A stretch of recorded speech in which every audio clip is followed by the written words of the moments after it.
दोस्तों, महाभारत में बहुत सी घटनाएं, संबंध और ज्ञान विज्ञान के रहस्य छिपे हुए हैं। महाभारत योद्धाओं की गाथाओं के लिए ही नहीं, बल्कि इससे जुड़े हुए श्राप, वचन और आशीर्वाद के कारण भी हमारे मन प्राण में बसा हुआ है। आइए जानते हैं महाभारत से जुड़े हुए कुछ रहस्य और रोचक तथ्य। धृतराष्ट्र जन्म से अंधे थे, पर क्या आप जानते हैं, धृतराष्ट्र अपने पिछले जन्म में एक बहुत ही दुष्ट राजा हुआ करते थे। एक दिन उन्होंने हंस के परिवार को अपने बच्चों के साथ आराम से नदी में विचरण करते देखा।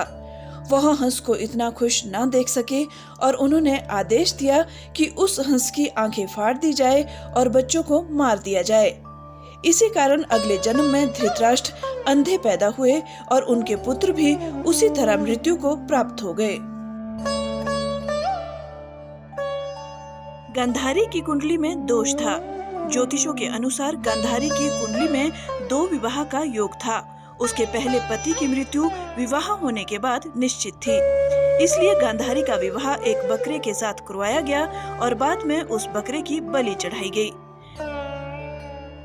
तकनीकी रूप से इस घटना ने गांधारी को विधवा बना दिया और धृतराष्ट्र उसका दूसरा पति था। कई वर्षों बाद जब धृतराष्ट्र को इस बात का पता चला तो उसने गांधारी के परिवार को कैद कर बहुत सी यातनाएं दी। राजा सुबाला ने शकुनी, जो उनका सबसे छोटा पुत्र था, उसे जीवित रखा और राजा सुबाला ने धृतराष्ट्र से विनती की कि उनके मरने के बाद शकुनी को छोड़ दिया जाए।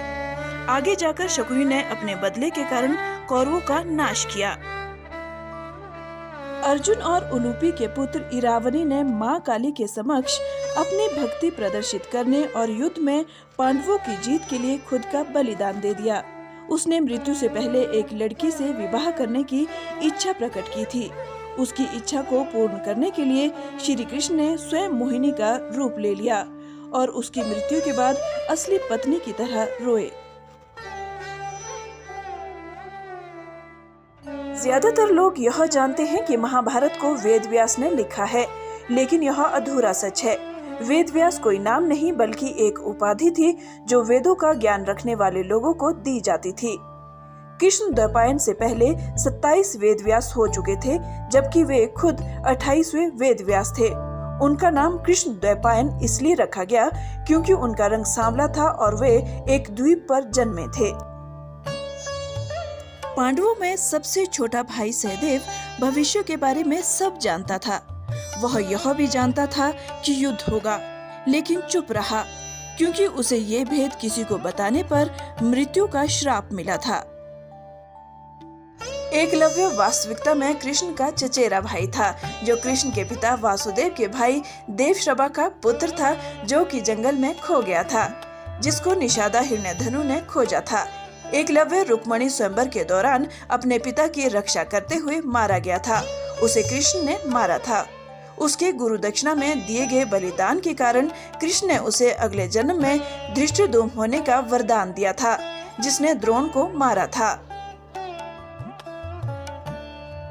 माना जाता है कि अश्वत्थामा आज भी जिंदा है। महाभारत के युद्ध में अश्वत्थामा ने ब्रह्मास्त्र छोड़ दिया था, जिसके चलते लाखों लोग मारे गए थे। अश्वत्थामा के इस कृत्य से कृष्ण क्रोधित हो गए थे और उन्होंने अश्वत्थामा को श्राप दिया था कि तू इतने वधों का पाप ढोता हुआ 3000 वर्ष तक निर्जन स्थानों में भटकेगा। श्री कृष्ण की भगवत गीता को सुनने वाले केवल अर्जुन ही नहीं, बल्कि हनुमान और संजय भी थे। हनुमान कुरुक्षेत्र के युद्ध में अर्जुन के रथ के मुकुट पर विराजमान थे और संजय को वेद व्यास जी ने महाभारत की हर घटना धृतराष्ट्र को सुनाने के लिए दिव्य दृष्टि दी थी। गांधारी अपने 100 पुत्रों की मृत्यु के शोक में अत्यंत व्याकुल थी।